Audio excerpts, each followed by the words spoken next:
beautiful humans. Welcome to another episode of Role Models, Juicy Conversations with Beautiful Humans. I'm Jennifer Norman, founder of the Human Beauty Movement and your host. This podcast thrives on your support, so if you like what you hear, follow us, rate us, review us, and share this episode with everyone you know across all your networks. So today's episode is about connection, exploration, and determination. My guest is Noah Scott, founder and CEO of The Big Possible. As the host of multiple retreats around the world connecting high-profile entrepreneurs and speakers, Noah has become a master of creating powerfully immersive experiences. He is deeply motivated by the human experience and has spent over a decade mastering the art of connection. Welcome, Noah. Thank you so much for having me. It's great to be here. Oh my gosh, what a delight. And I understand you're in Bulgaria right now. Yes, I'm in this. It's such a picturesque town called Sofia. It's the capital of Bulgaria, but I'll bounce around. I'll spend about a month in one country. And before this was Romania. And I've been doing this for about 10 months now. And it's really just opened my eyes in terms of how interesting the different cultures can be, how to make friends quickly in a new city. It's been pretty wild, but yeah. I love that. Now, okay, so you like human connection, and every human has a story. Let us hear about yours. Well, I think, my story is quite interesting. I think I started my 20s as a total delinquent. I would pretty much party every night. It took me 10 years to graduate college, but I finally did. Changed my majors like 7 times, started multiple side hustles along the way. And one day I was like 29 and I was I got out of a breakup and I was like, what am I doing with my life?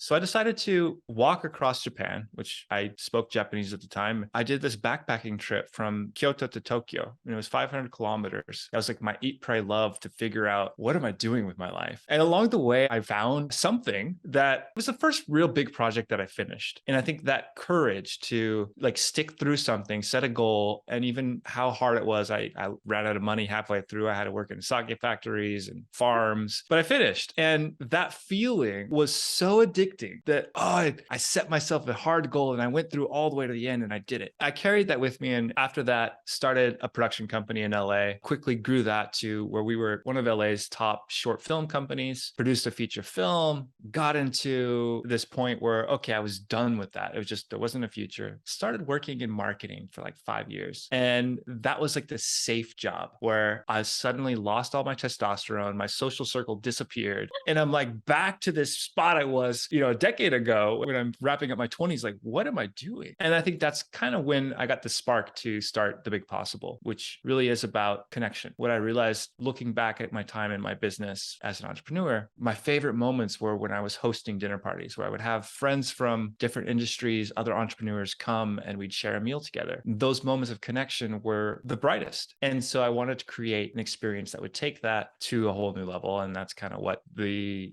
business is now, where we host retreats around the world. That's exceptional.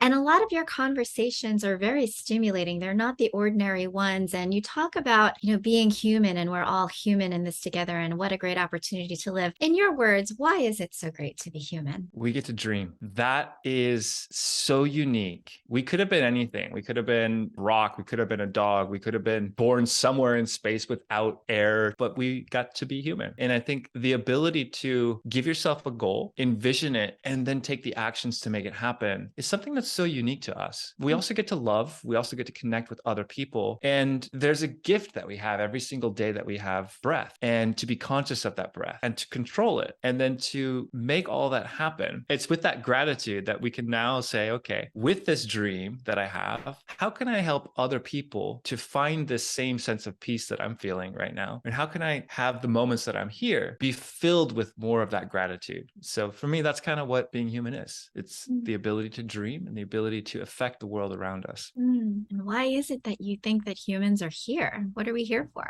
That is a really interesting question. If I knew the answer, Maybe we're Boy, here I don't to know. find out that answer. Maybe we're living it I right now.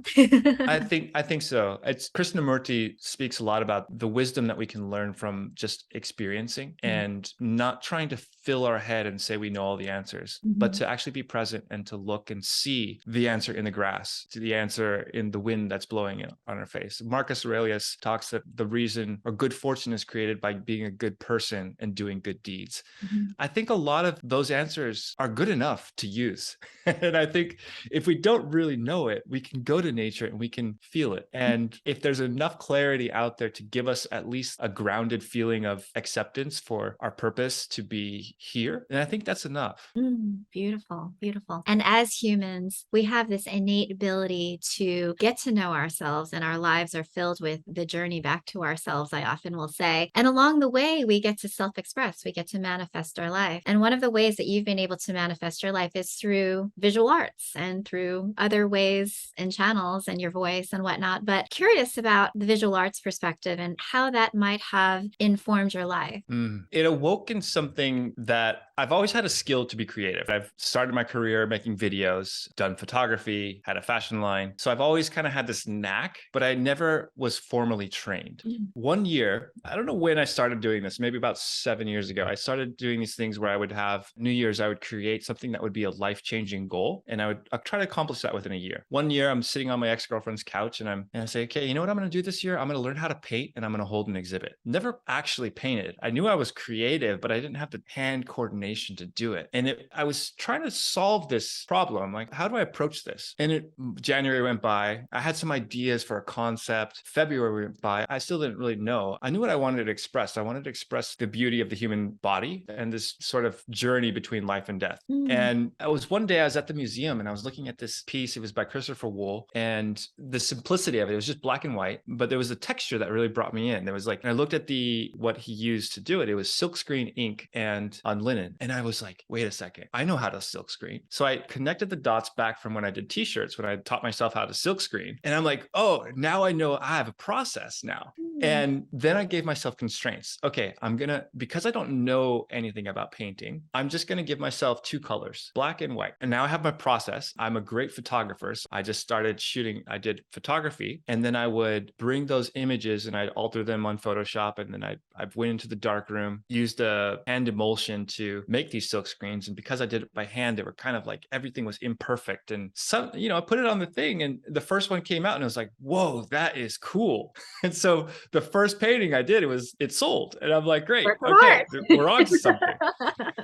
And then since I had the process, I could just replicate, and each piece became better. And I had some things that kind of turned out like garbage, but that's okay.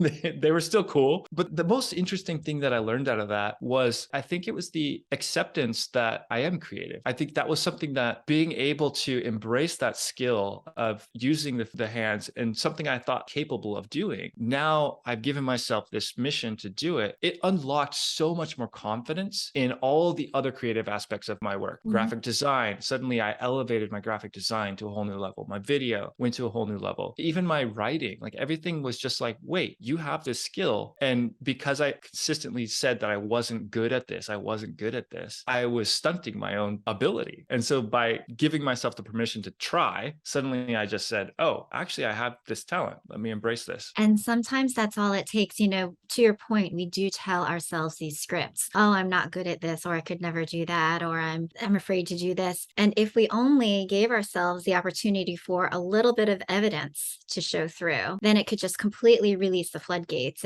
And then you start to re-script your life by saying, I'm the kind of person that is creative. I am the kind of person that is going to try new things. I am the kind of person that won't let anything stop me. And everything changes from there. Isn't that amazing? It's a mindset shift Totally. with a little Totally. bit of validation that can help along the way to keep you, going and motivating to continue to try, for sure. Wow. So now you are a full-time nomadic entrepreneur. What has traveling the world taught about you? I think it's taught me a lot to appreciate the connections that you make along the way Mm, because every single time I land in a new city, I don't know anyone. mm. And there are countless people who are ready to speak to you, but you have to put the initiative out. And it's a lot of work. Even I'm an extrovert, I still get to these moments where I'm, surrounded by strangers and I'm like, how do I get to this point where I feel like I'm not alone anymore? And so that appreciation for the people that you meet in your life, really, they're like the lights in the darkness. It really is this every single moment, there's an opportunity to speak to somebody. And so, like when I'm talking to a barista at the cafe, I really appreciate the interaction that I have a lot more than I did when I was just in the day to day grind because everything is new, everything is novel. And even just the simplest things like walking on the street now are filled with so much more color, more energy. And also, I think there's a different approach to habits. I would always have a good morning routine, for example, or like get disciplined, but the middle of the day, who knows what would happen. By resetting my routine every single time when I move to a new city, my cues are completely different. The environment is, so it gives me the opportunity to now intentionally create habits every single month and look at the habits that I've had, like I've picked up and be like, wait, this isn't really serving me. Let me let go of that. I've noticed that I was eating out much more when I was in Romania. I'm like, wait, I need to start cooking more. So here in Bulgaria, I'm like doing my grocery shopping and I'm cooking a lot more. And it's an easy way to give yourself that reflection because you're always stimulated by new things. Yeah. Whenever I travel, I'm always first amazed by the beauty of our earth. There's always something new in the nature and in the environment, and even in what man has built in the architecture and the history that goes along with. Yeah. There's always a new and interesting vibe there. And I love what you said about even walking up to somebody that you don't know. It could be a barista or it could be somebody in the street to ask for help. And instead of thinking about it as a transaction, which I think a lot of people live their lives very transactionally or conditionally, and really stepping into that moment of appreciating that person, that energy, that soul that's right there in front of you,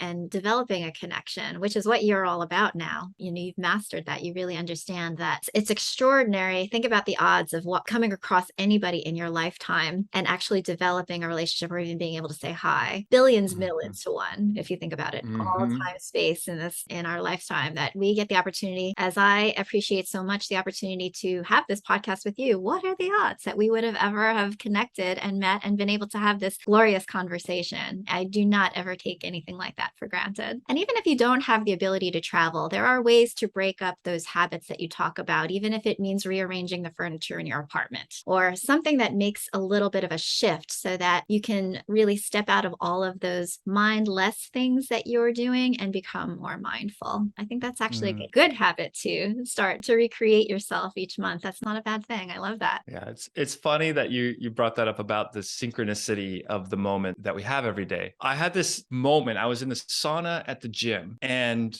90% of the time there's nobody in there. One day I had this was in Budapest, maybe 2 months ago. I had this guy that, he was traveling, big muscular dude. He comes in and, we both finished our workout at the same time. And we're both in Budapest. I think the odds are already kind of astronomical. But then we start having a conversation and we get deep and philosophical. And he said something that, that was so powerful that it impacted me to this day. He's like, your story's not yours to keep to yourself. Your story is there so that you can share it with the world. And I'm like, wow, this is amazing. And I started thinking, like, what had to have happened for me to be in this moment? And then I could have been in a mood and I didn't talk. But because we talked, because we opened up and we were vulnerable, now we've got this like just awesome interaction. I don't even have this guy's number. We don't have our phones in the sauna, whatever. But it's Yeah, it like, can be more vulnerable yeah. than sitting in a sauna with another large man and start striking up a conversation.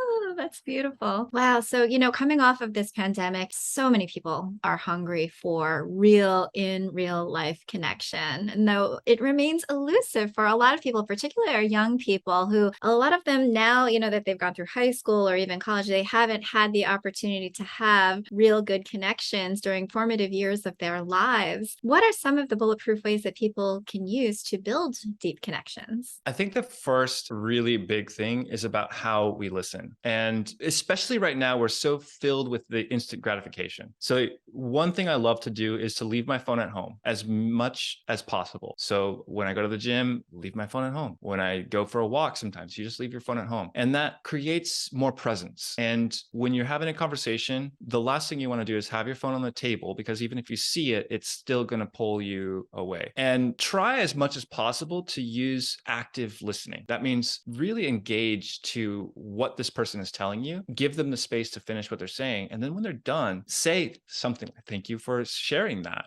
Acknowledge that they've given a portion of their soul, and then you can add some commentary. I think that active listening is the biggest one. And then I think the questions we ask are also a big part of how we can get deep quickly. So often we just say the same questions. What do you do for work? How's your day? And if you just kind of even just listen to some of the questions that Jennifer's asking, it's like, wow, you can really pull some powerful statements and then couple that with the active listening. And now you're just connecting deeply. And there's a framework I use also was to host dinner parties. Dinner parties are some of the best ways, because the place in which you have a conversation has a lot of significance. There's a book, The Art of Gathering, which really talks about how to bring in-person experiences together and actually have them be meaningful. So if you hang out in a nightclub, you're not going to have very good conversation. There's just no way. But if you have a dinner party, now it's intimate. It's also multi-sensory, right? You're connecting with the food. You have the taste, you have the sights, you have the smells, the touch. So anytime you can actually allow yourself to be more present and share that experience with someone else, it's going to ignite so much on a deeper level. And so yeah, the dinner parties, powerful, powerful experience. Going on adventures with people, the out of the comfort zone, away from the sort of the mundane, even if it's going for a walk, rather than having a meeting in the office,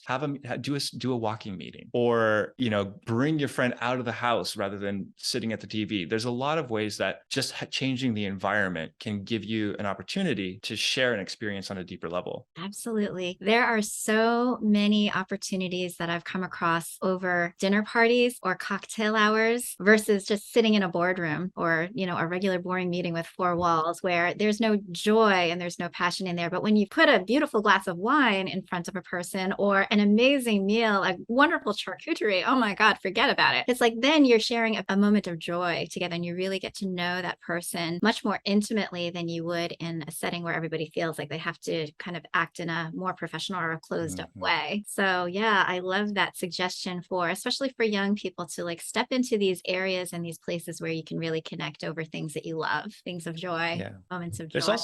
also one other element too that is a little bit more difficult to encapsulate, but there's a concept that deeper connection happens over shared struggle, and not just shared experiences, but shared struggle. So if you can introduce some purpose behind the gathering, that will enable everyone to come with an intention to solve a problem or to overcome something, and giving a thread of common ground. Mhm. Sometimes over struggle, as we're coming together to solve that, it allows us to also have more things to talk about, understand people on a deeper level. So sometimes if you can also work that in, now you've got this magic recipe to just Mm. get to know people really deeply. Yeah, really bonding over those shared experiences and the feelings of the struggle, or a feeling of joy. It doesn't have to be a struggle. Right. It could be just a shared feeling, a shared emotion. What great advice. With so much fear swirling in the world, how can somebody lean into risk taking and developing a big vision for their lives? Like, some people are really comfortable where they are. So like, they don't really feel like they have to stretch too far out of their comfort zone. Maybe they've been,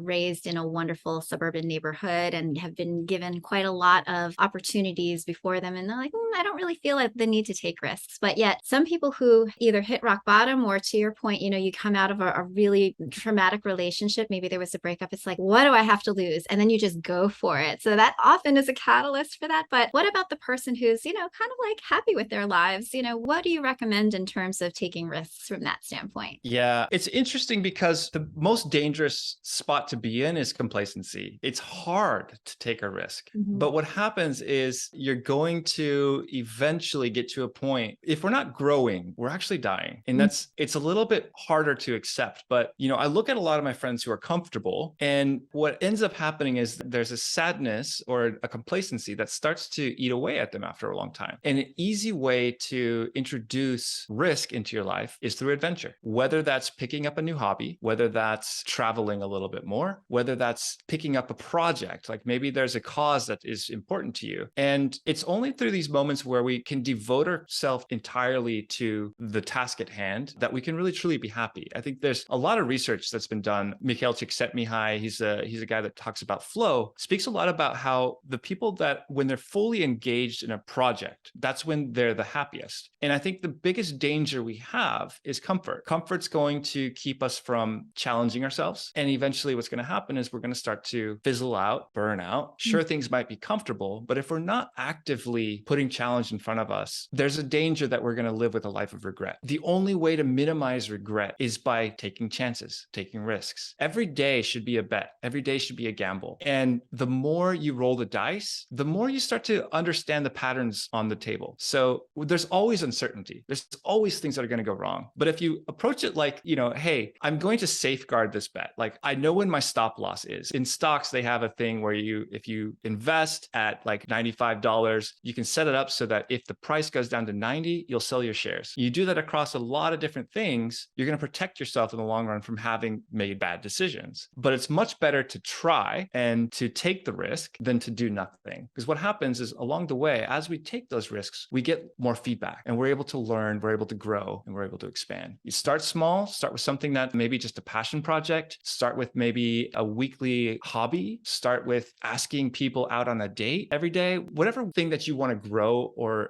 get better at, just show up every day with this consistent, I'm going to try to get a little bit better at this. And before you know it, your skin gets thicker, you're able to embrace the risk a little bit more. And you know that every time you take a risk, there's a reward waiting for you. I love how you described that, because there are certainly people who I've spoken to who are like, yeah, I like the consistency. I like to be reliable. I like the steadiness of a life that doesn't have a lot of highs and lows and ups and downs. And that's their vibe. I would say that there is a difference between being innately curious versus being somebody who's like a total, adrenaline junkie is going to go, bungee jumping. It's not that. There is a continuum. There is a spectrum of your curiosity, which will prevent you from a life of stagnation and complacency and the ultimate worst thing, which is boredom. Nobody wants to live a boring life. I think that sense of curiosity helps to get you to a place where you are continuously learning, you're continuously improving, you're continuing to grow rather than dying, as you say. So beautifully put, beautifully put. I would love for you to tell us about these retreats that you run. Clearly, it's taking you all over the world and you're creating a lot of magic for a lot of people. So tell us all about it. Yeah, the biggest reason I'm so excited about that isn't so much about getting out to have a vacation and,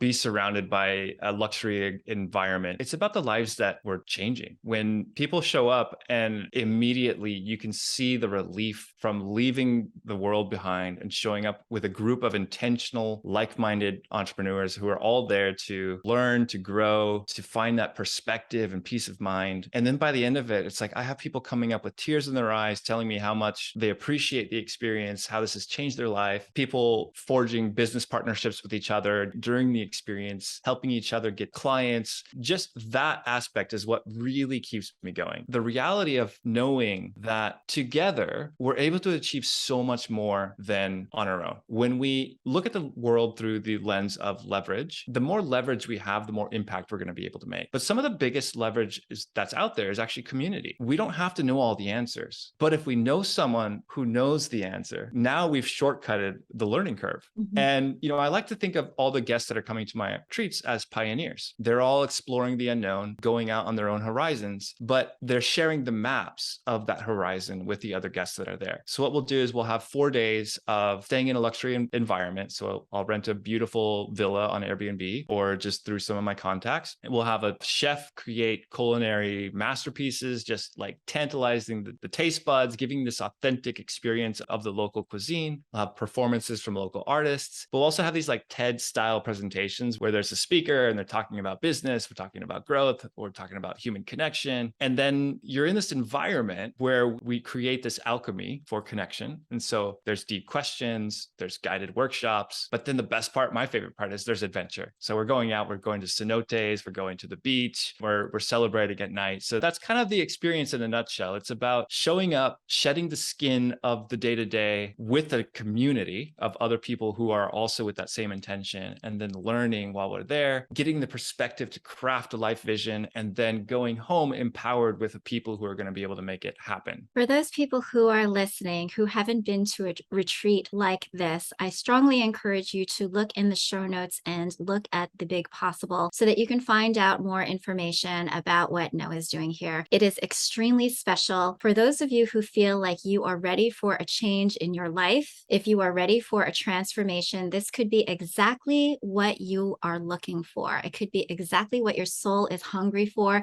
in order to make those connections, to step out of your comfort zone, to get into a place where you can meet people who can help you on your next adventure. And then you're having this incredible adventure as you're doing it. Thank you so much for sharing your words of wisdom with us all the way from Bulgaria. I wish you much success and abundance in the rest of your life. And I know that we will be forever connected. Thank you so much, Jennifer. It's been a pleasure.